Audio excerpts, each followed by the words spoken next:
Hello Internet, and welcome to my live reaction for Fairy Tail 100 Years Quest, Chapter 16. We last left off, Jalal finally confronted Toka. Toka tried to drain Jalal's magic, and we learned that Toka had come to Fairy Tail in order, because there were, too much magic there. And I think after, seeing what Zareth had done a year ago, she was like, yeah, no more, all this, too much magic stuff has got to stop. So she's come to Fairy Tail to try to, stop their magic from being so strong.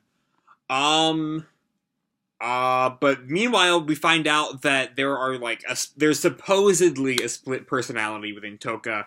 We have the White Mage, who is the monster trying to, steal all the magic, or make all the magic nothing, I should say. And then we have Toka, who's, a good person or something. I expressed some doubt about that in my last video. But anyway, the whole split in her mind gave Gijil enough time to capture Toka, and now Levi realizes that he was right the whole time. And then meanwhile, with Team Natsu, Natsu had beaten Mad Moral, and that was kind of it. He just used a really, really strong, Flame Dragon God's Purgatory, I think it was called, to, just wipe out Mad Moral. Which was a tad disappointing, but whatever, I'm not too hung up on Mad Moral. But yeah, anyway, before we go into the video proper, just a reminder, I have my 2019 Winter Anime Review Straw Poll. That's open for another 6 days, so fill that out. That'll close Tuesday morning. So yeah, anyway, moving right along into Chapter 16, Ash and Dark Clouds. Our cover picture is of Loxus, just, hand half extended, menacingly glaring at the camera, I should say. Anyway, with Natsu's raging fire, was the battle against Diabolos finally put to an end? I sincerely hope not, given there were still 2 other Diabolos members to take care of, but we'll see. Mad Moral is pretty roasted. Scullion is notably not roasted. Scullion is still around. Though he is in a state of shock, so maybe he can't measure up to that magic attack. Natsu, grins confidently. Natsu-san, my clothes! And Lucy finally shows up. She had been sailing towards the boat. Open! Gate of the Gemini! And the Gemini twins show up. Piri Piri! And I'm assuming they're gonna magic some clothes for Wendy. Thank you. Thank you, thank you. Yep, she got some more clothes. Wow! Clothes in the celestial world. Don't make Wendy wear such weird clothes. No, that's Carla talking. Sorry, I thought it was, Lucy some more. But yeah, Carla's, kind of miffed at, the weird getup the Gemini twins gave Wendy. Lucy-san! Carla! And, Wendy notices now that she's wearing clothes, she can focus on what's going on above her. I'm here too, and Happy is now carrying Gray, and, I think he let go of Gray and is letting Gray, dive bomb into the area. Oh! And, not to notice him, Gray. And Gray and Lucy both land, ready to join the battle against the last remaining Diabolos members. It would tarnish Fairy Tail's name if we lose continuously. Let me take care of him. Oh, Gray wants a rematch specifically against Scullion. Okay. Because Scullion, beat him during the first fight. And Scullion just glares at him and says Madmol's name. Madmol. Oh, Madmol is still around. Okay. He, gets right back up. His face looks a lot better. Then we get a close-up, and it does not look a lot better. But he seems pretty beat up, but he's still fighting. No way. Even after Natsu-san's attack. Again. Natsu just, stares at him. Meanwhile, with Erza and Kyria, Kyria, feels the heat of Natsu's blast, under the deck. And it looks like some of the wood's even, melting from that. Okay, that's a cool little detail there. What is that heat?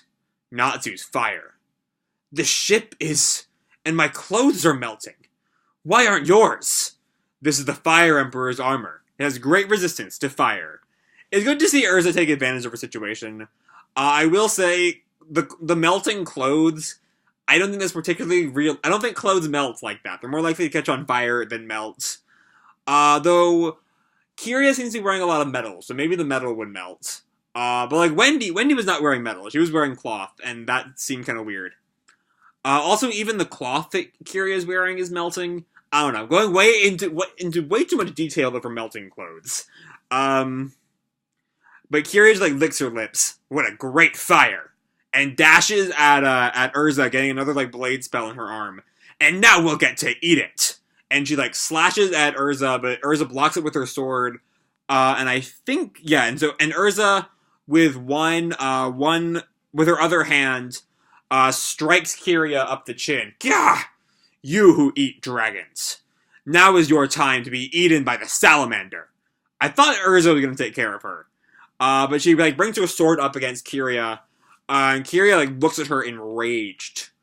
Fire Emperor, soaring flame blade! And Kyria's like sent flying up. Gah! She's beat up. I don't know if she's beaten yet. But Kyria and Erza both go up through the deck of the ship. Onto the fresh air. Erza looks like she's beating Kyria pretty heavily. Erza! Kyria! And Skullion turns Kyria into ash. Okay. Presumably as a defensive mechanism and not, like, killing her. Yeah, he just, like, warped Kyria. Put me down! He, like, has grabbed Kyria. I imagine Diabolos is gonna, like, beat a hasty retreat now. But yeah, Team Natsu now stands victorious for the most part. For now, at least. I think this current round of fighting against Diabolos is going to be, like, done for now. They're going to retreat to fight another day or something. I don't know. Let's find out. What a surprise. They're strong. Kyria is, like, just full of rage now. I'll cut them all down! Kyria, stay calm. Natsu speaks to them. Leave the water god alone. We will deal with him ourselves. Deal with him? You mean kill him? How's that different to us eating him? We won't kill him. We'll solve the issue another way. Interesting. But we have no desire for him now that he has lost his power. The White Mage is said to have stolen it. But as long as there's a dragon involved, we'll eat it. You can't stop us. And Gray like cuts through all of Skullion's posturing. Looks like two of you are unable to battle anymore. What now? Kyria like snaps at him. It's true that we are now at a disadvantage, I'll admit it. With just us three, that is. Oh, are there more Diabolos members? Everyone notices that line. You have other allies? Mad Moral responds. We told you. We are a guild of dragon eaters. We have lots of them. And the whole gang just, like, glares at them. So yeah, there are a lot more Diabolos members. It looks like Diabolos is going to be the main villains, I'm guessing, for more than just... I figured Diabolos would, like, kind of end with these guys. We wouldn't really get to see all of Diabolos. They kind of end by the time we were done with Mercphobia's mini arc. Then we move on to other things for the other four dragons. But it looks like Diabolos is going to, like, stay the main antagonists for the rest of 100 Years Quest. Anyway, but alas, we'll leave it for today. If you keep on chasing dragons, we'll surely meet again. And they all turn to ash. And then, you'll see the true power of Diabolos. I love this shot of half his face in ash, but like they're like kind of like gaps in the ash that look like an eye and the other half of his mouth. It's a really cool shot of Skullion right there. It's badass. We don't get to see Skullion being that badass though, this fight, I mean. But anyway, the three of them fade into ash. They go, teleport away. A guild only of dragon eaters. And Natsu like looked at the ship. Hey, they just left their ship here. How foolish. But Happy notices something weird going on. What? The ship is turning to ash! And yeah, the ship just like vanishes, leaving them stranded on the mountain that Brandish made. It was made out of ash? And then they all like start coughing. So they can use ash make magic. And Gray snaps at her. How does it make magic? But Gray notices there's something odd about that. There can't be a make magic that precise. Anyway, the rest of the gang is not really worried about the preciseness of maker magic. Happy walks up to Natsu. What do we do now? Well, we can return to the old water god's place. Oh, he looked old to you? I don't quite know what Lucy is hung up on there, but okay. But Carla kind of like breaks through their rains on their parade.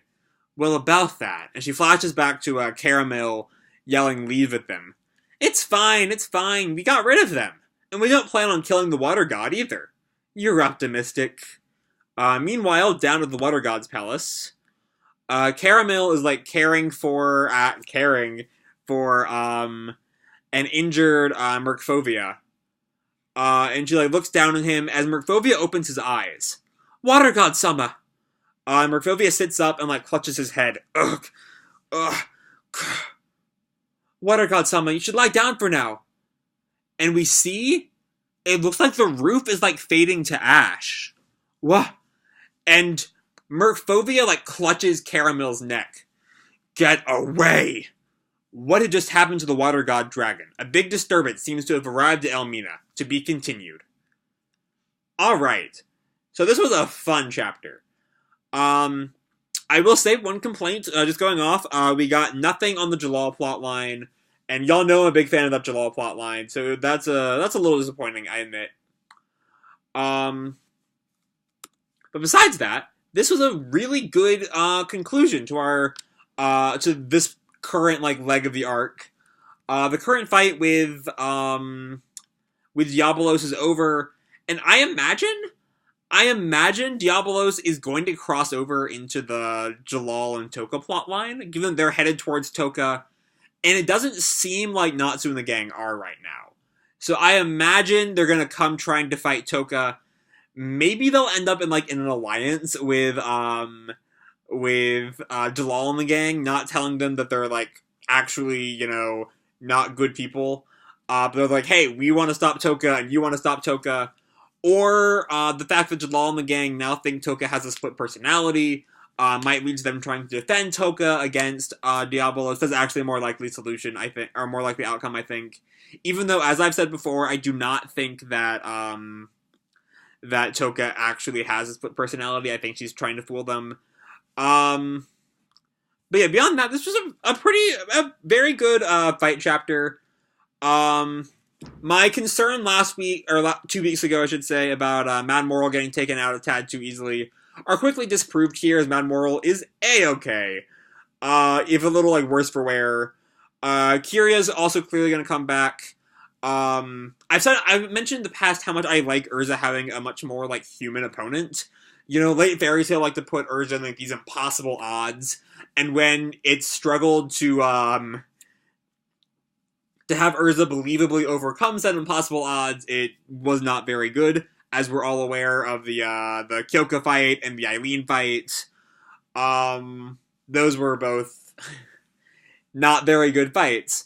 And so Kyria not being as strong as them is much more believable as an opponent.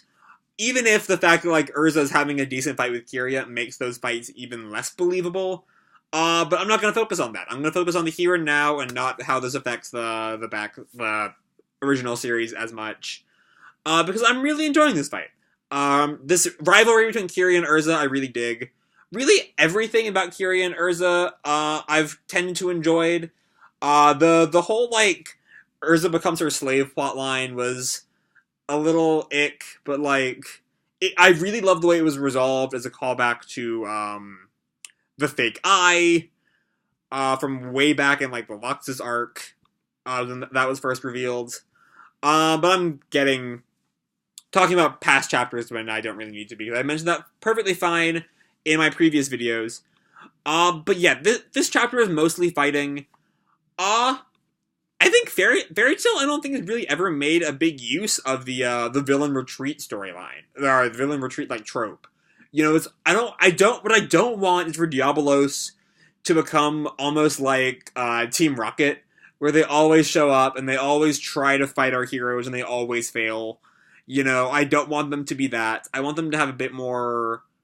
I think if that happens, then just like Team Rocket, they'll stop being a believable threat, and that's not very good.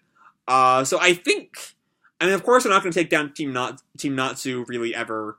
But they're probably going to successfully kill one of the 5 great dragons, at least one, I should say.